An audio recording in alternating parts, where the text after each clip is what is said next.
Welcome to CSS PMS material available here YouTube channel. My name is Salim Ahmad. तो आज का lecture शुरू करते हैं. आज का लेक्चर है जिन्नास 40 पॉइंट्स. ये 40 पॉइंट्स क्या थी, चलो देखते हैं. फेमस जिन्नास 40 पॉइंट नेहरू रिपोर्ट जो थी 1928 में आई थी, उसके मुकाबले में जिन्ना ने ये 40 पॉइंट्स दी थी. और कायदे-ए-आज़म मोहम्मद अली जिन्ना ने कहा कोई भी ऐसा कॉन्स्टिट्यूशन जिसके अंदर ये 40 पॉइंट्स नहीं होंगी तो उसको मुसलमान नहीं मानेंगे, यानी मुस्लिम लीग उसको नहीं मानेगी. अगर आप चाहते हैं कि न्यू कॉन्स्टिट्यूशन को मुस्लिम लीग माने तो ये 40 पॉइंट्स शामिल करें. ठीक है. नेहरू रिपोर्ट तो सिर्फ हिंदुओं की बात कर रही थी, ये मुसलमानों को नज़रअंदाज कर रहे थे.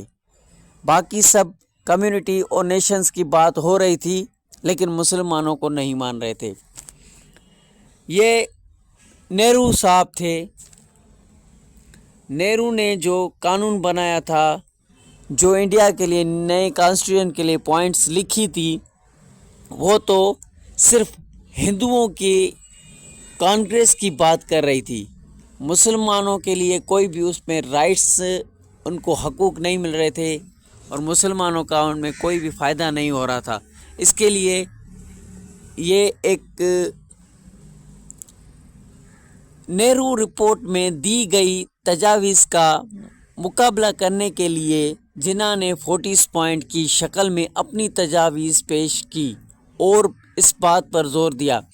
तजावीज़, प्रपोजल, रिफॉर्म्स, कानून बनाए ना, जो कानून बनाए, जो पॉइंट्स लिखी उसको तजावीज़ कहते हैं, उसको प्रपोजल कहते हैं. उसको वो कौन कौन सी पॉइंट्स थी जो कि इन्होंने दी.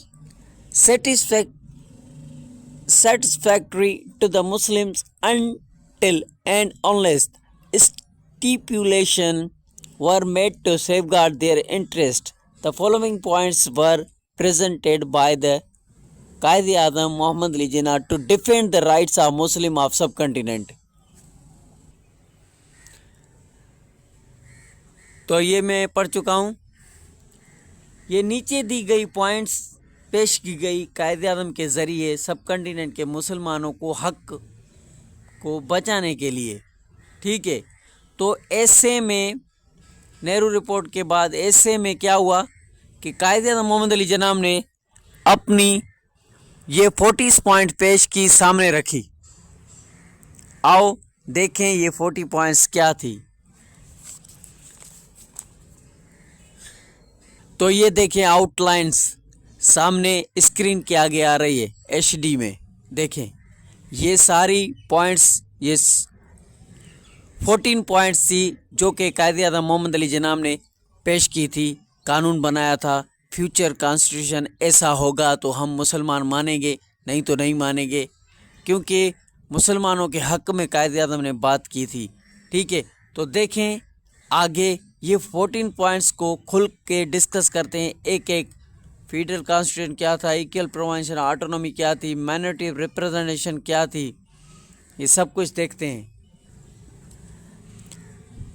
सबसे पहले मैं आपको आसान करके दूं कि सबसे पहले आउटलाइन को मैं पढ़ रहा हूं कि ये जो आउटलाइन थी इस लेक्चर की कायदे-ए-आज़म की 40 पॉइंट्स की, कि आप क्विकली समझ जाएं कि इस लेक्चर में हम क्या क्या डिस्कस करेंगे. सबसे पहले फेडरल कॉन्स्टिट्यूशन की बात की गई, इक्वल प्रोविंस ऑटोनॉमी की बात की गई, माइनॉरिटी रिप्रेजेंटेशन की बात की गई.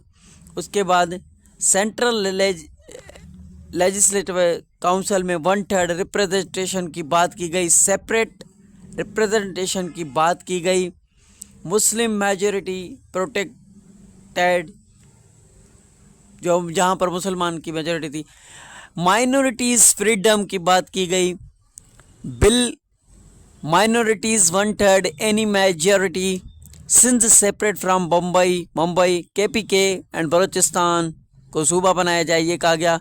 Government jobs, constitution protection for the ideology, constitution ऐसा होना चाहिए जैसा कि आइडियोलॉजी की प्रोटेक्शन हो सके। 1/3 representation in the ministry central of provinces. Central legislative assembly के में जो बिल पास होते हैं वो। और यहाँ पर एक बात बताऊँ, सबसे पहले मैं आपको एक बहुत अच्छी और तैयारी की टिप बताऊँ।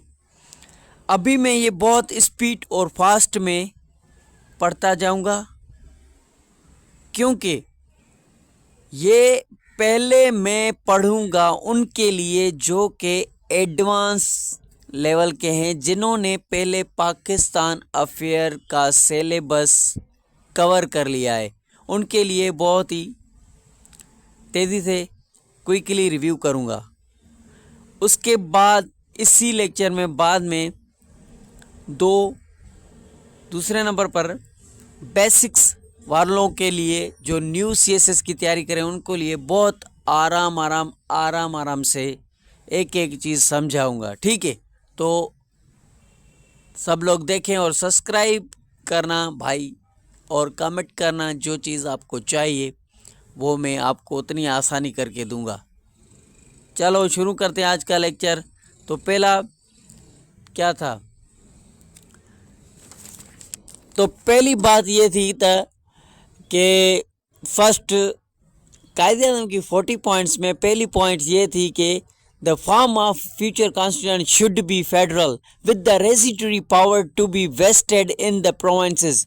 रेजिडरी का मतलब है बकाया जो पावर रहेगा वो रहेगा, वेस्टेड रहेगा सूबों के अंदर। और कहा गया फेडरल कॉन्स्टिट्यूशन जो है आइन होगा वो वफाकी तर्ज का होगा।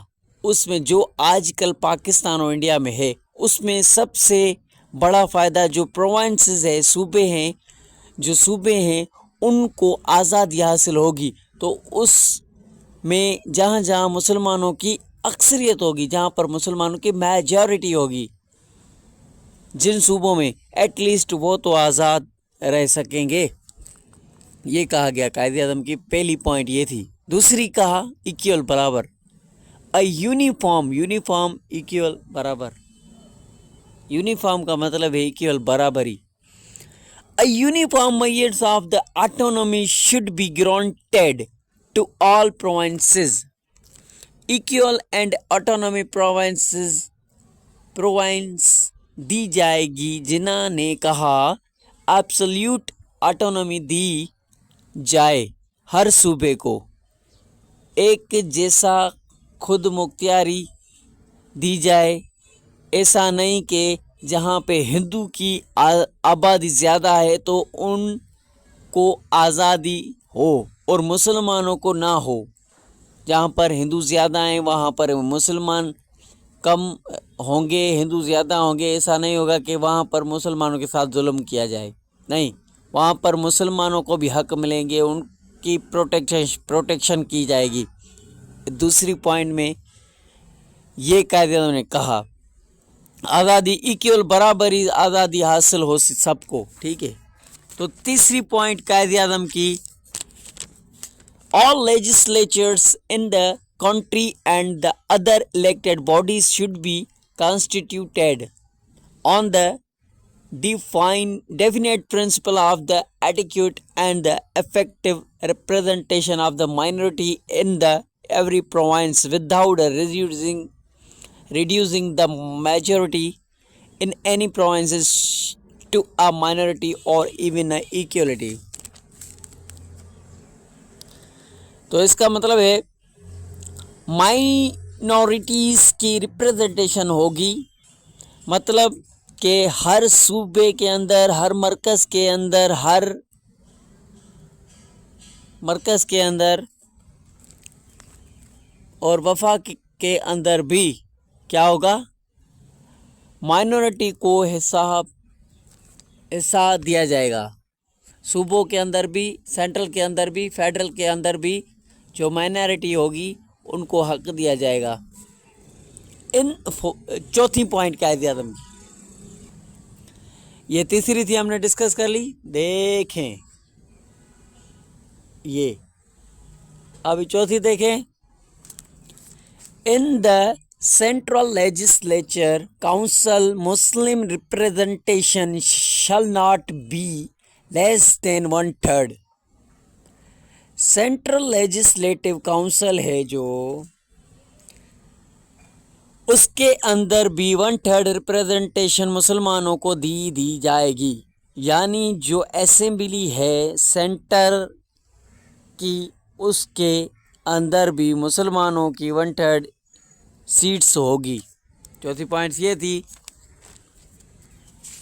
और पांचवी पॉइंट थी जिन्ना की 40 पॉइंट्स में पांचवी पॉइंट है, representation of the communal groups shall continue to be by the separate electorates, provided that it shall be open to any community at any time to abandon its separate electorate in the favor of joint electorate, separate representation for the all minorities। और जो minorities हैं, जो अक़लियत हैं, अक़लियत माना minority हैं, उनके लिए जो है वो हर जगह पे जो है वो रिप्रेजेंटेशन मौजूद होगी अलग से। 6, any territorial redistribution that might not at any time be necessary shall not in any way affect the Muslim majority in the Punjab, Bengal and the NWFP। अब यहाँ पर एक बात बताऊँ, ये जो मैंने सेपरेट रिप्रेजेंटेशन की बात की, सेपरेट रिप्रेजेंटेशन की बात जो की है ना मैंने, ये बेसिक वालों को समझ में नहीं आते ये लफ्ज़।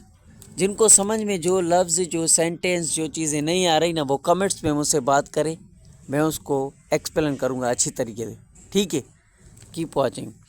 एनिटोरियल distribution that might at any time be necessary shall not in any way affect the Muslim majority in the Punjab, Bengal and the NWPF। 1. Protection of the provinces in majority territory redistribution shall not in any way affect the Muslim majority in the Punjab, Bengal and the NWPF province। दूसरी बात इसमें कहा गया, provincial consult necessary for the any amendments। Muslim majority protected, जहाँ जहाँ पे मुसलमान की जो मेजॉरिटी है उसकी हिफाजत की जाएगी, ये कहा गया 6 पॉइंट में जिनाकी में। जिस सूबे के अंदर, क्योंकि जहाँ पे हिंदुओं की मेजॉरिटी है तो वहाँ पे उनकी प्रोटेक्शन बहुत ज़्यादा बड़ा चैलेंज है, मुसलमानों की वहाँ पर प्रोटेक्शन बड़ी मुश्किल है, मुसलमानों की प्रोटेक्शन बहुत बड़ा चैलेंज है, ऐसा कहा गया। पॉइंट नंबर 6 में ऐसा कहा गया है। ठीक है, ये 5 भी हमने डिस्कस कर ली, देख लें, आप एक बार देख लें, अच्छी तरीके से देख लें, इंग्लिश में भी याद कर लें और उर्दू में भी याद कर लें, मीनिंग सेम ही है। और यहाँ पर भी इंग्लिश में मैंने ये डिस्कस कर लिया है और उर्दू में भी ये मैंने पढ़ लिया है। तो आगे चलते हैं, अभी इसकी मीनिंग पूरी नहीं हुई है, तो इसलिए कायदे-ए-आज़म ने, तो इसलिए हमें ये एक्सेप्टेबल नहीं है। तो कायदे-ए-आज़म मोहम्मद अली जिन्ना ने ये कहा, ख़बरदार अगर आपने प्रोविंसेस को, सूबों को रीडिस्ट्रीब्यूशन की, तो अगर अपने प्रोविंसेस को डिवाइड किया, तो आपने अगर प्रोविंस को डिवाइड किया तो जो मुसलमानों की मेजॉरिटी है वो माइनॉरिटी में चली जाएगी। ठीक है, ये 6 पॉइंट्स की बात हो रही है, अभी चल रही है, बिग थोड़ी बड़ा लिखा हुआ था। किसी भी इलाके की दोबारा तकसीम जो किसी भी वक्त ज़रूरी हो सकती है, पर किसी भी तरह नहीं होगी। मतलब कि कायदे-ए-आज़म ने कहा जहाँ पर अभी हम डिस्ट्रीब्यूट करेंगे, इलाकों को डिवाइड करेंगे,